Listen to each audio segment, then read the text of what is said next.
All right. We all back and settled? Now, did that break come off my time or your time? So I'm stopping about noonish.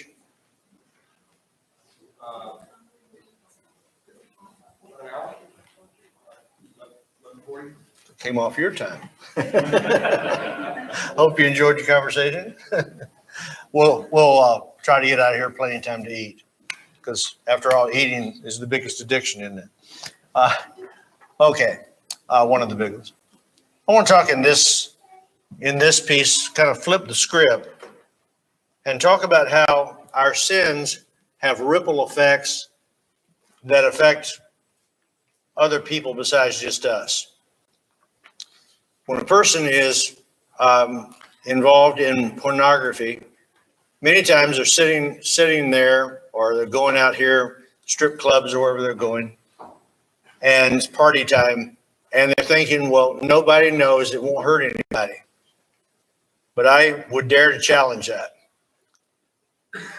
Not only does it hurt the individual and the relationship with God, but as the secret gets known, it affects all the relationships to the very core.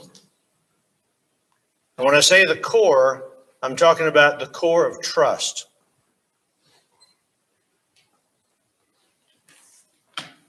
Betrayal is about broken vows, shattered commitment.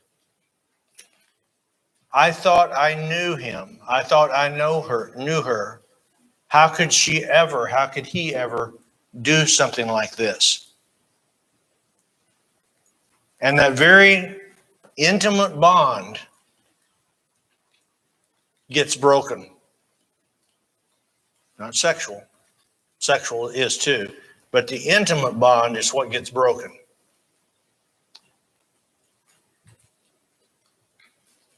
Betrayal is such things as what Peter did to Jesus.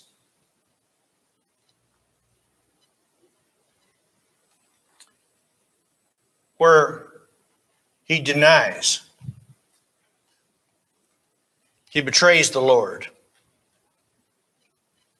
He even does things out of the normal character that we see him with, but that cursing and swearing and lying came from somewhere.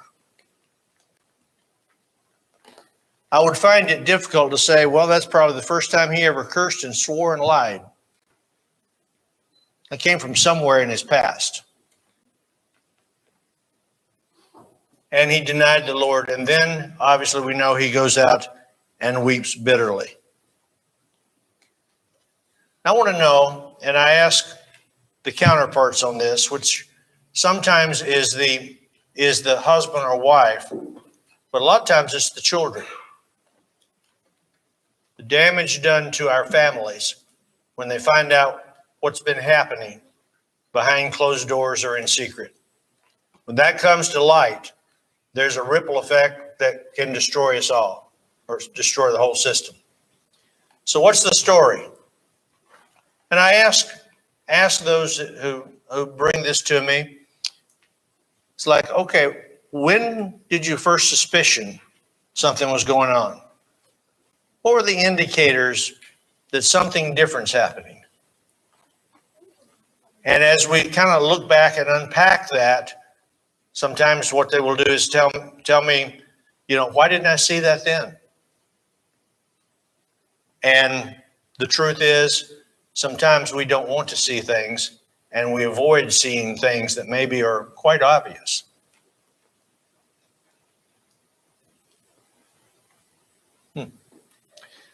Our gut knows it before our brain knows it.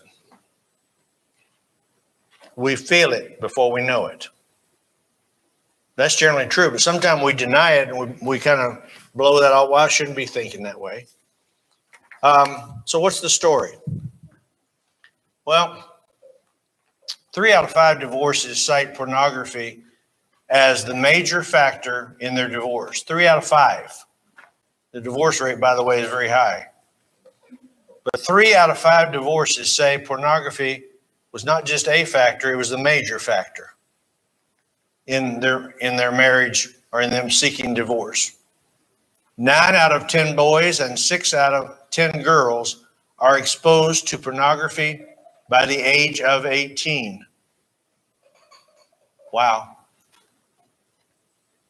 So with pornography and the results of that, the ripple effects in the family, we've got young people that are exposed at a very early age, people losing their innocence at an early age.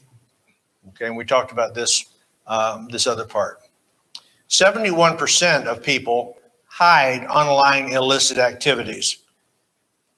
And while I'm talking about what's on the screen, I need to also talk about what's on other digital devices. There are a number of people that walk around with pornography in their pocket. All they got to do is click a button or two, and here it is, and then click it off. And so there can be a lot of secrecy around digital devices. Those are some of the signs that a person can look for that something's going on. What's this secret stuff? Why are there secret accounts? Why are there extra passwords? And they don't want to share their passwords. What's so private that we can't talk about that as husband and wife? Betrayal. Mark Laser says that there are 7 basic desires of the human heart. I think these pretty much hold true. And these are core human needs. They need to be met by husband and wife alike. I'm going to get into the betrayal in just a minute. But one is, on the emotional end, the desire to be heard and understood. That's a basic human need. These are the things that make for intimacy. I want to be heard. I want to be understood. I want to be listened to. I want interaction. To be affirmed. To be told I'm appreciated, not just feel like some old shoe. By the way, some old shoes aren't too bad, but some are. To be blessed. In other words, I feel like I'm honored here. Physical desire, I want to feel safe. This is where that nesting thing comes that we talked about, the relationship stuff. To be safe, and then the desire to be touched. Can't tell you how many people that I talk with that tell me they can't remember the last time they were touched. That's what hugs are about. That's what cuddling's about. But sometimes we treat each other like we got the measles or the COVID. Got to update that phrase. All right. Then the sexual desire is the desire to be passionately wanted by my mate. I want to be chosen. I want to feel special. And then the spiritual desire is to be included. I don't be left out. All right. That has to do with our church stuff as well as that's just who we are. They put all those together, and then when we start looking at how does betrayal happen and what is the impact of betrayal, it impacts us in these areas. And people will often describe, I feel numb, I feel empty. You know, I don't know what to do. I feel incomplete. And that's because our intimacy has been broken and our basic desires of our heart, what we crave for, what we looked for in that other person, that has been betrayed. Some or all of those. All right. So, how does the Bible address these issues? 1 Corinthians 6:18 we talked about earlier, about one who commits fornication, sins against his own body, one who's out here with the pornography, I believe does awfully close, if not that. We talked about our eyes offend us. Now here's another passage, 1 Thessalonians 4:3-6. I said we're going to talk more about that. It's in this segment. This is the will of God. You want to know what the will of God is? This is part of it. This is the will of God, even your sanctification, that you abstain from sexual immorality, that each of you knows how to control his own body in holiness and honor. That's the will of God. You want to follow the will of God? That's the will of God. That's that piece of the will of God. Okay. It tells you what to do. Then it tells you what not to do. Not in the passion of lust, like the Gentiles who don't know God. People that don't know God are pretty loose with their bodies. But people who do know God are not. This is the will of God, that no one transgress and wrong his brother in this matter, because the Lord is an avenger in all these things, as we have told you beforehand and solemnly warn you. What does that mean, the Lord is an avenger? What it means is if you don't honor this, God will get you. That's what that means.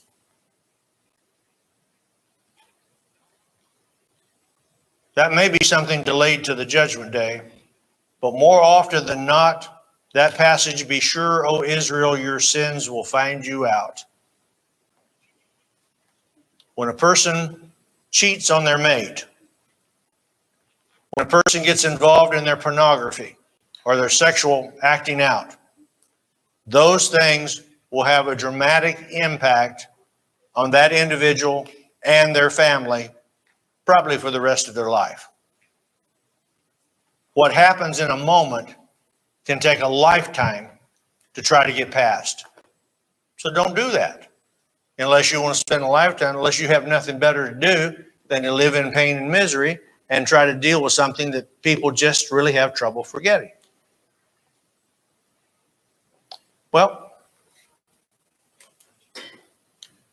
you heard the term gaslighting? Is that a familiar term? Yes. Yes. Okay. Let's talk about what that is. Gaslighting, just the core of this, is denying that something is there that is really there. And this is the game that the cheater plays with the one they're betraying.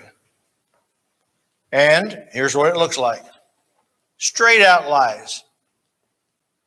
You caught him red-handed. I didn't do that. I don't know how people are coming up with that. You know, why are people making it tough for me? I didn't do that. Blatant lie. Denying they said something even when there's proof. You show them a text they've got on their phone from somebody's love crush or one of those things that comes in. And you see that they're having sexual chatter back and forth. And you say, well, here it is. I don't know how that got there. Somebody must have hacked my phone. Poor guy. Poor woman. Well, I don't even know that person. I don't know how that happened. And so just denying, lying, denying, using someone or something that is near and dear to them as ammunition. Well, you did. That's not as bad as what you did. And so now we go out after somebody else, wearing you down over time. Well, I'm not going to quit this. And you have to decide whether you're going to stay with me or not, but I'm not quitting. And then over and over and over and trying to get the person to join in with them. All right, we can read all these and go into them, but essentially what it amounts to is the person trying to make the person think they're crazy or sick. Something's wrong with your head thinking like that. Okay. And all this is just skirting the issue that I betrayed you, but I don't want to admit it. And so I'm going to try to just dump my garbage your way and look like everybody else is lying. That is a particularly good slide on gaslighting. All right, but that mechanism can do untold damage with individuals. So, what's our story?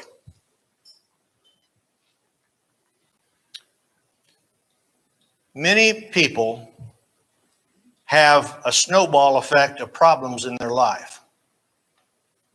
That is, that if someone has a history of abuse, then we deal with that abuse, and maybe we didn't deal with it, and then something else like that happens, and now we got a second layer on this abuse, and then it happens again, and we got a third layer, and maybe even more layers.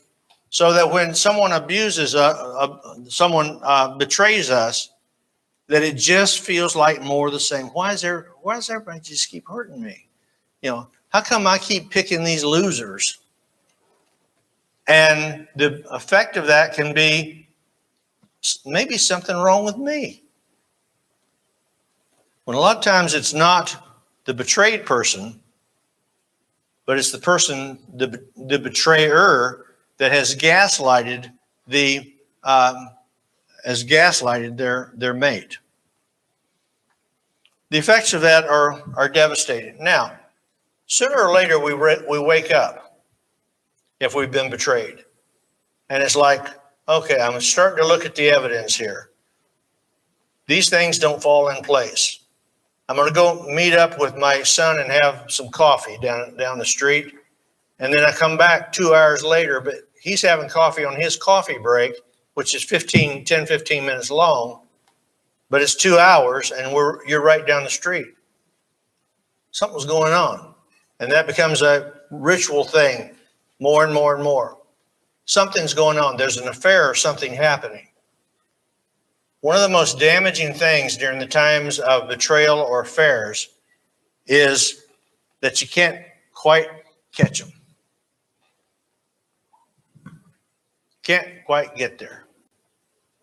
And we'll have plenty of people that tell us that we shouldn't be so suspicious, and there's some people that go that way with it. But you can't quite catch them. Now, there's one of my cases now where the husband and wife are living separate. She's caught him several times. But he says, no, I've never cheated on you. Of course, he also told her that he was a virgin when they got married.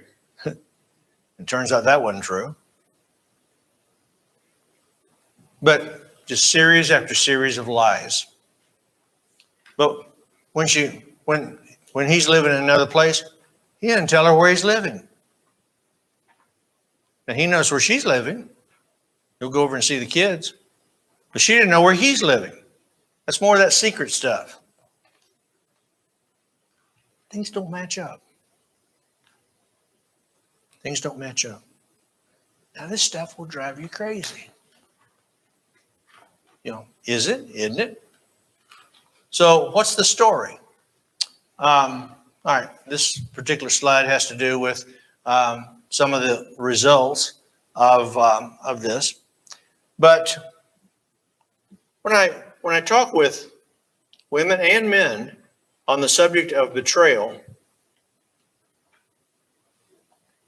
we spend whole days on this. Actually, 2 days back to back. And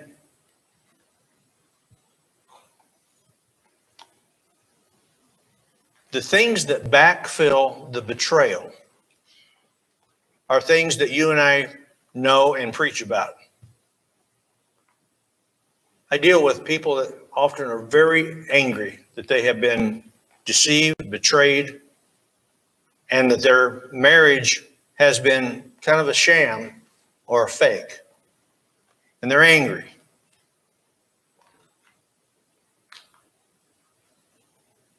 Sometimes anger is justified. But we need to take a look at how we define anger. I talk about the 3 R's of anger: regret, resentment, and retaliation. They travel together. It's the 3 R's. Regret has to do with, I wish I'd never met him. I wish I'd never met her. Wish we'd never gone down this road. But wishing doesn't get it. The resentment then comes when we feel like we're stuck there. I don't see the evidence that would justify a divorce. and remarriage. And so I'm stuck. Now let me get into church philosophies here.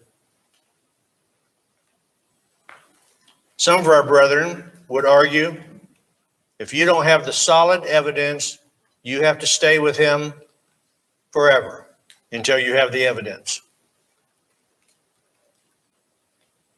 Some would say, if there was pornography there, then you can divorce him and remarry.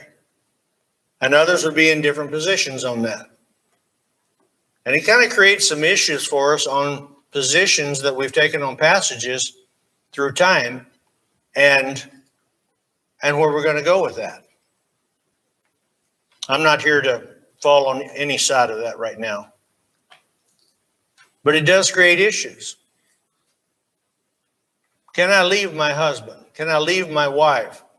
This stuff's going on. I shouldn't have to put up with that. It's affecting my family. Should we stay or should we go? Those are the questions that come up during times like this. And those are the ones that come to the leaderships of congregations, and they come to the people dealing with the problem. They didn't sign up to have this. They thought they found someone who would be faithful and true to them, and we could move on with our life. But that's not what has happened when this stuff comes to light. All right. Let's take a look at what got broken, because whatever got broken is what we have to fix. So what got broken? First thing that I would have up here is trust. When I have lived with confidence in a person that they're going to be loyal, faithful, and true, and I'm going to be loyal, faithful, and true to them, there's a bond. That's intimacy. But when that's broken, now trust gets broken. Now, trust happens to be the foundation for most of the relationship. Can you live in a relationship without trust is a question I ask frequently. And the answer to that's yes. I was in a group and had one of the people in the group is a family group, and one of them was a judge. His son had some problems, and we were dealing with those. And I made this statement that in recovery, since you've gone through this traumatic experience, trust needs to be off the table in your family relationship for at least a year. He looked at me and he said, how do you live in a relationship when there's no trust?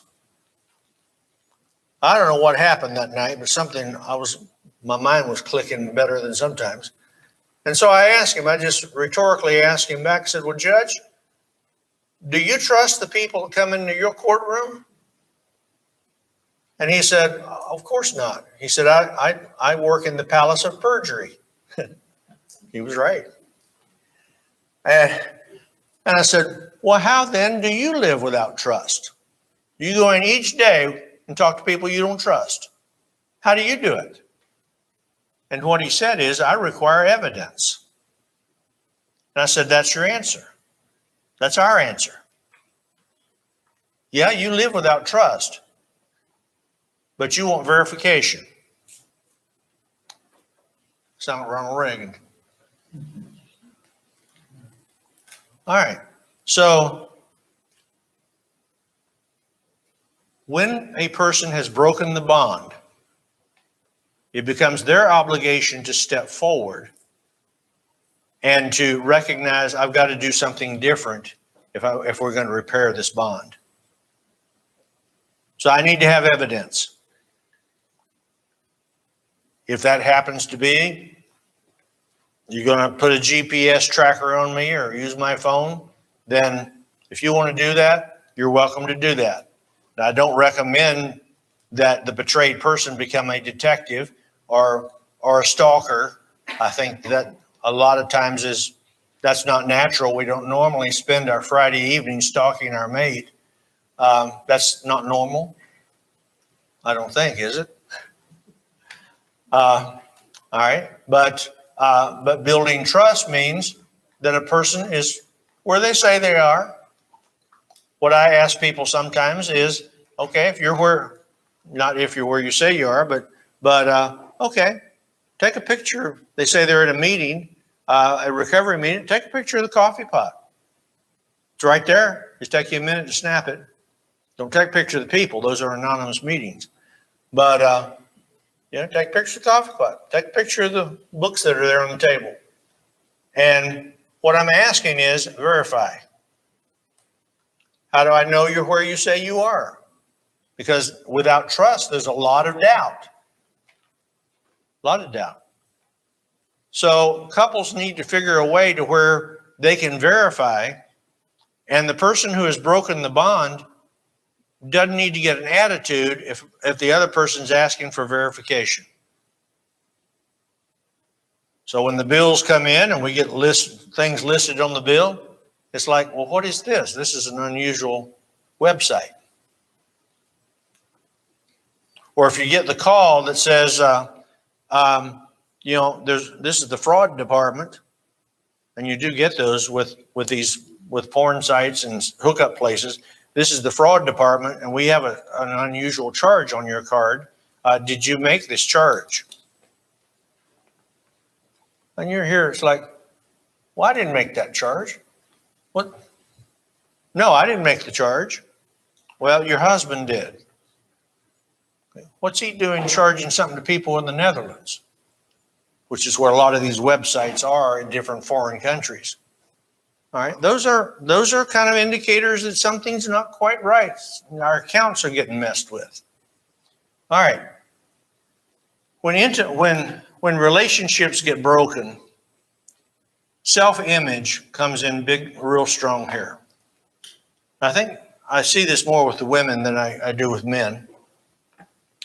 But it is natural for people to ask, what's wrong with me?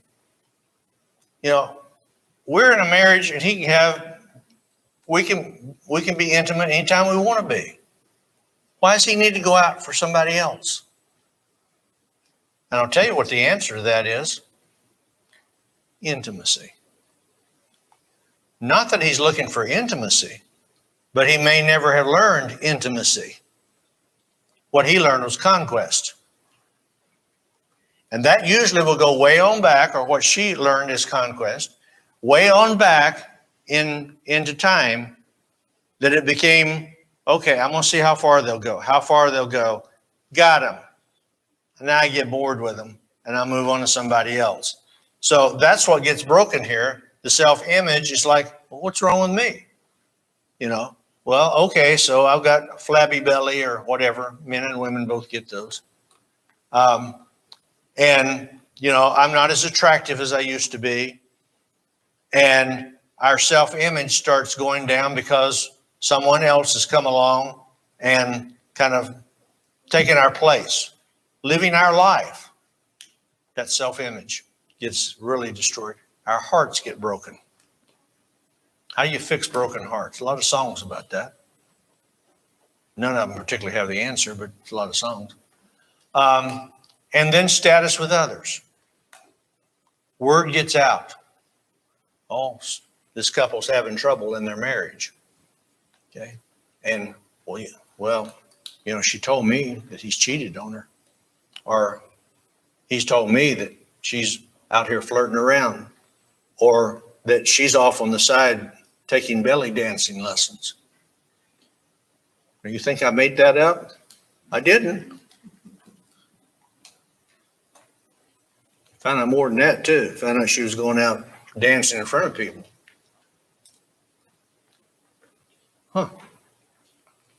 Status with others. Something like that goes around the congregation. Here we are, we know each other, we go in each other's homes, we have a good time together. And what happens if we get something really like that pops in the scene? It affects our relationships with those people, or at least our attitude about being around those people. And we get hypersensitive when we've been betrayed because we think people are looking at us. Well, are they still doing that? Or how are they? We think people are studying us. So now that helps us to be a little on the paranoid side, because now we've lost our status. We've lost our status with other people. We sometimes feel like we're less than. They've got a good marriage, but ours is questionable at best. What do we do? Spirituality. Someone is caught cheating like this. Sometimes we say, we need to take you off the duty roster for a while you work on these things and get them straightened out. People say, well, why doesn't he or she do these things anymore? And now we have all kinds of questions to explain. Now, in comes our family. Mom, dad, relatives, extended family. And they have a lot of worries about this. They don't want a divorce in their family. They've got all kinds of worries, and sometimes they'll get involved in it, and sometimes they get to meddling in it and actually make the problem worse than it was. Probably wasn't their intention, but they do. But the question is, what got broken? The relationships are broken. Ernie Larson was a family therapist, and one of the things he had was a mobile, kind of one of these, the clanging chime thing. And what he had on the bottom of it was family members, and he would hang that thing up, and we'd watch it and wonder what he brought that for. And what he would start doing is he would take one of the family members off and just set it off on the side. And guess what that chime did? Tilted. And then wobbled. When one family member is affected, the family gets out of balance. And when it's out of balance, the other family members have to react in some way. Sometimes, while the adults are trying to work through this, the kids are struggling with what do we do? And often they are not as supervised as they were before because the family's out of balance. It's not unusual for someone to rebel during a time like that. Or if they're in a relationship, it's like, well, mom did this or dad did this. So if I do it, it won't be so bad because they did it. And that's used as the excuse to kind of justify, at least in their minds, some action that's not appropriate. So the family starts getting all messed up. Now we don't have one or two problems. We got a whole bunch of other problems. And we have the team, the husband and wife, that aren't going to function as a team for a while, trying to deal with a problem with a kid that is also the problem at the higher level. And now we got a whole bunch of mess going on. All right. It doesn't have to be that way, but that usually is how it turns out. I guess what I'm trying to say here is that when someone decides to sin, that they affect everybody in their relationships in one way or the other. The question is, how do you fix this? And much like with pornography, the way we fix this is we need a circle of people that can help us. We'll skip through a couple of these.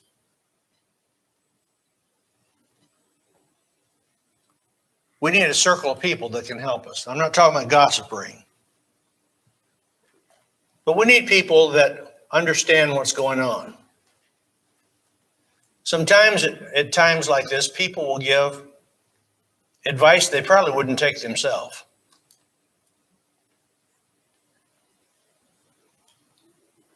So we need people that are knowledgeable of what's going on, and people who can offer wise counsel.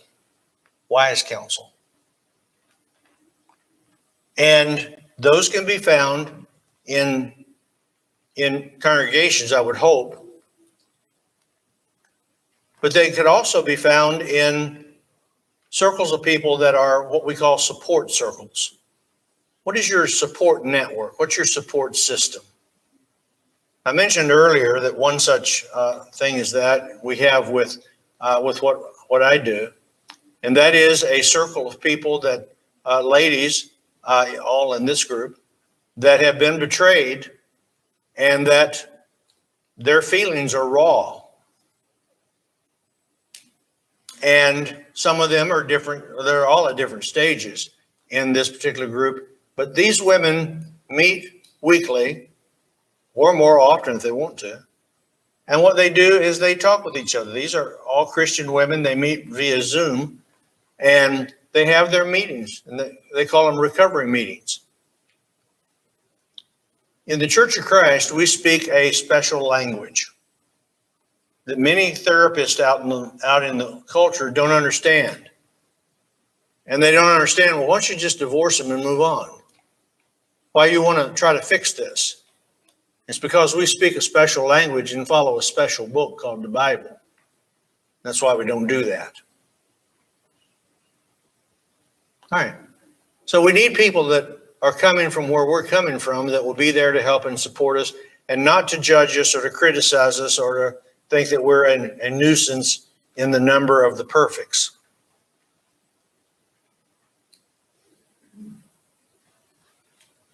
When I say the perfects, you know what I mean? Do you know that we have a group of people that everybody's fine? You know how I know that? That's what they tell me. How you doing? Oh, fine. How you doing? Fine. Do we ever come to services hurting?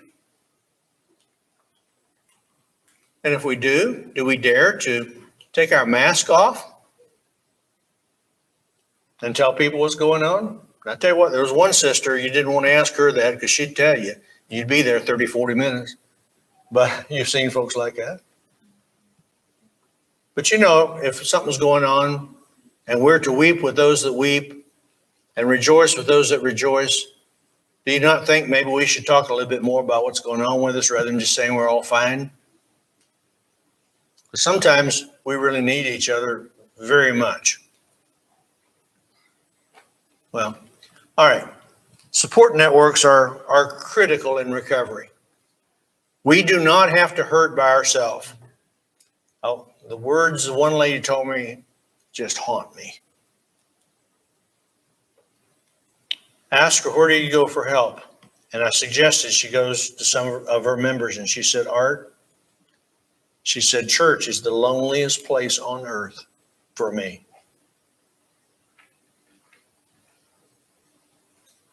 Wow. The loneliest place on earth. Ask her why. And she said, I go there, and she said, people just kind of sometimes they just want surface relationship. I tell them, right now I'm hurting, I need some help. Okay, well, if you need anything, let us know. And I just feel like folks don't care. And I wonder sometimes why I go.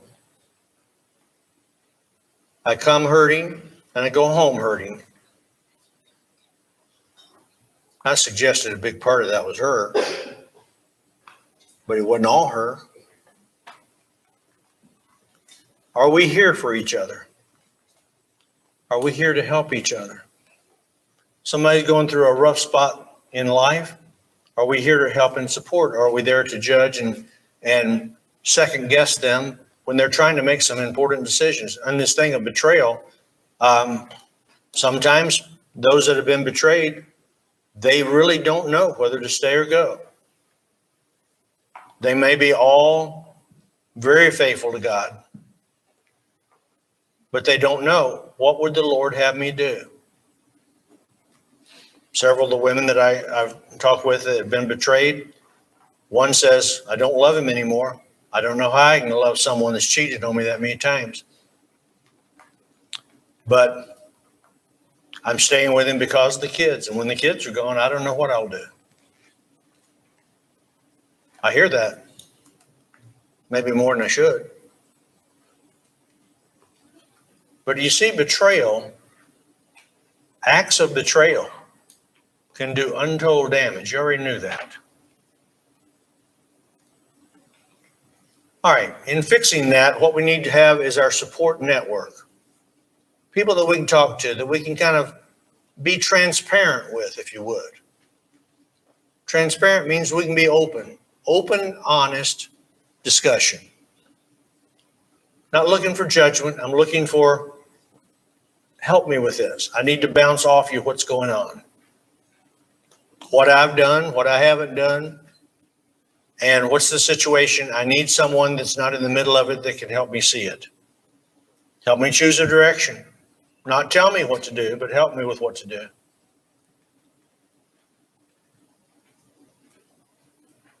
Intimacy can be restored.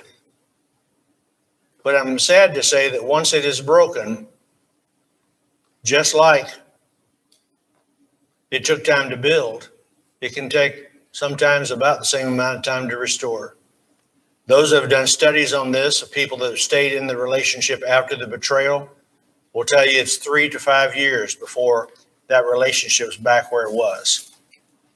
I would like to think that's not true, but it may be. Forgiveness comes in.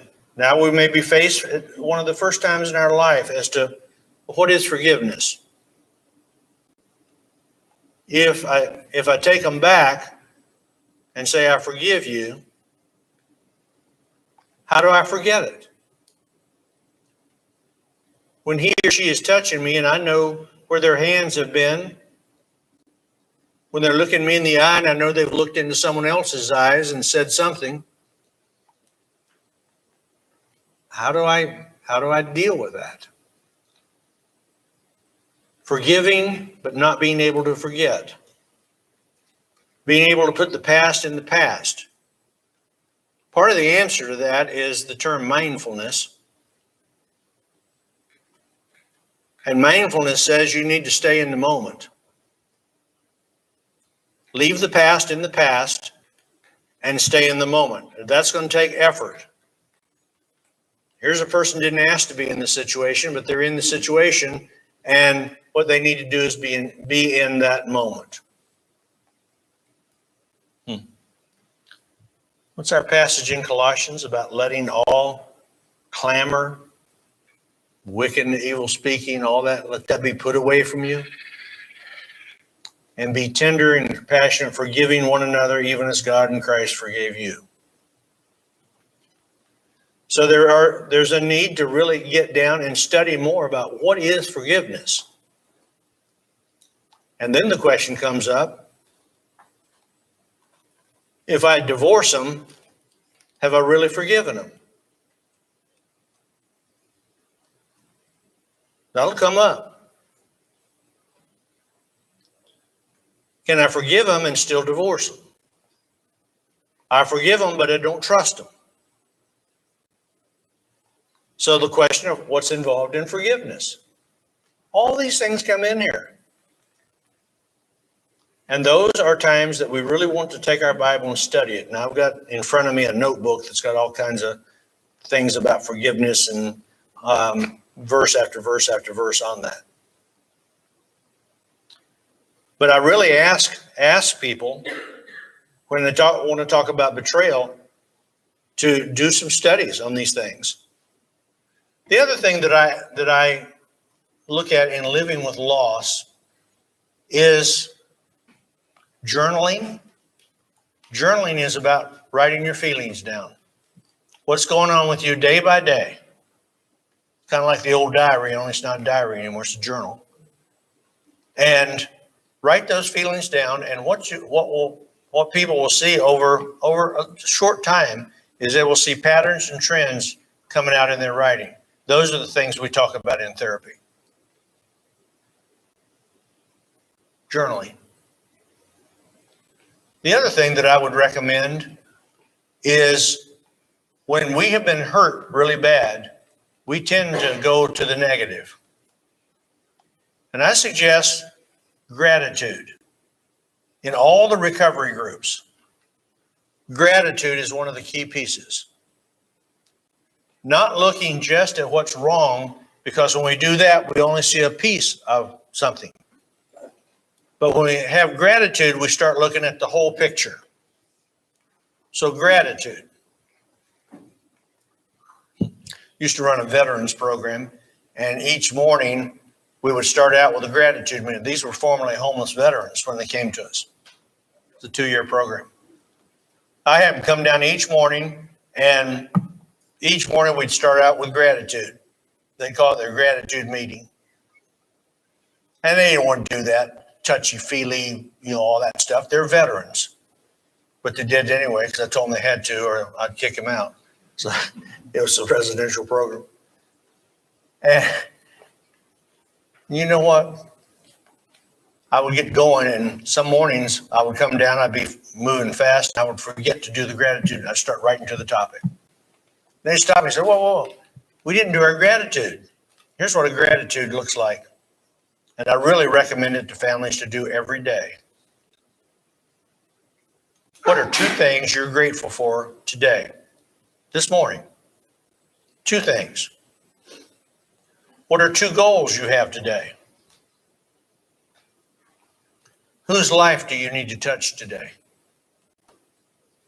Now, I'm going to ask you those things tonight. You remember those, and when you come back tonight, we're going to do a closure group. And that closure group is going to be reporting in on the 2 things you were grateful for, you're still grateful for, the people's life you're going to touch, and your goals for the day. Did you achieve those or not? And what is your plan for tomorrow? And what I found is that works pretty good. Some people have a group they call a FANOS group, F-A-N-O-S. And that stands for feelings and strengths, objectives, and all that kind of stuff. And you can hunt that up on, just say FANOS to Google. Google knows what that is.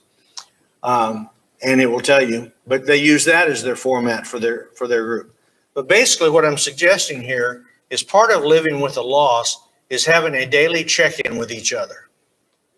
When we check in with each other, we can kind of get a better feeling of what's going on with each other. The reason we drift apart is because we haven't checked in. We've just been roommates a lot of times.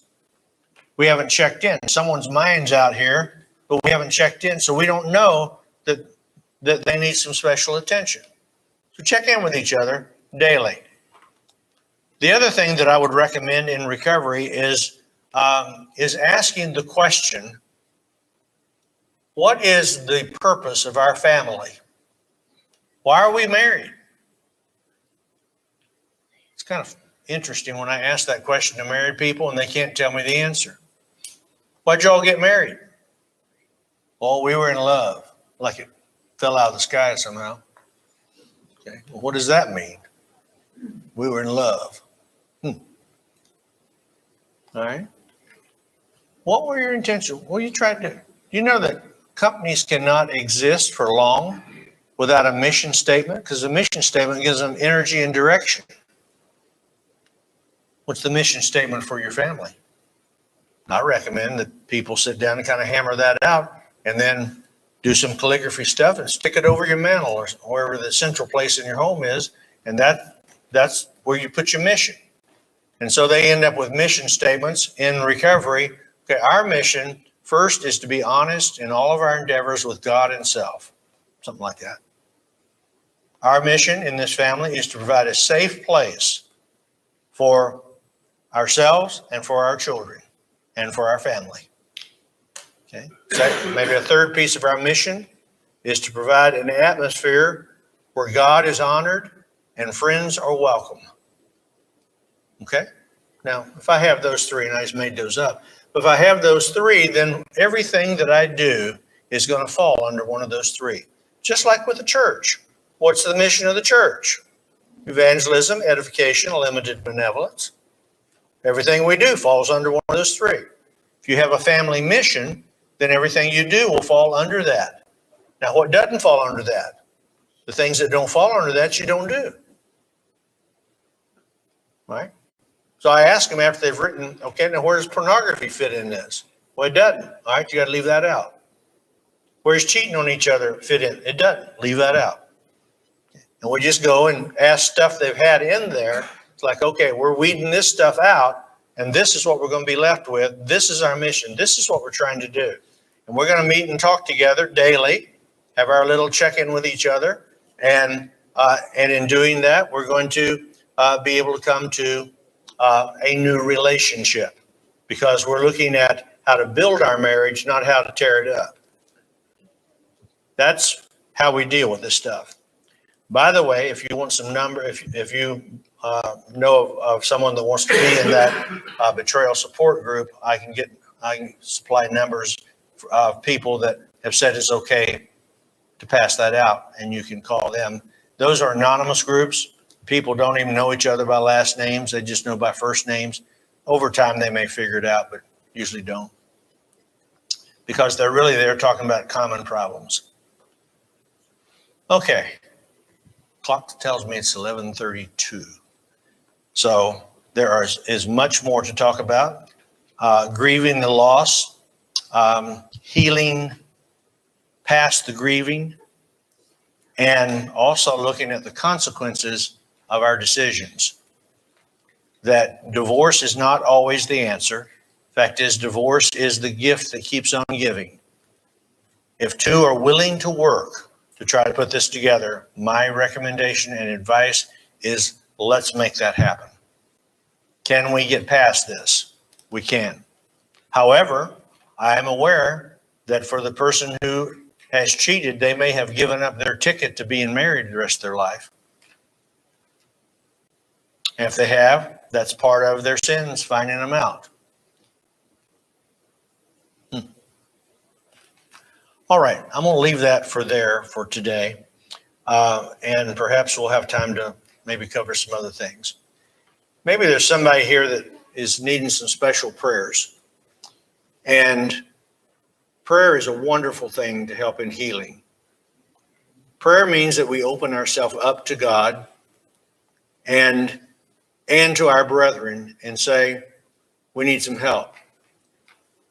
We don't need to be looked down on. We don't need to be judged. We just need a circle of people around us.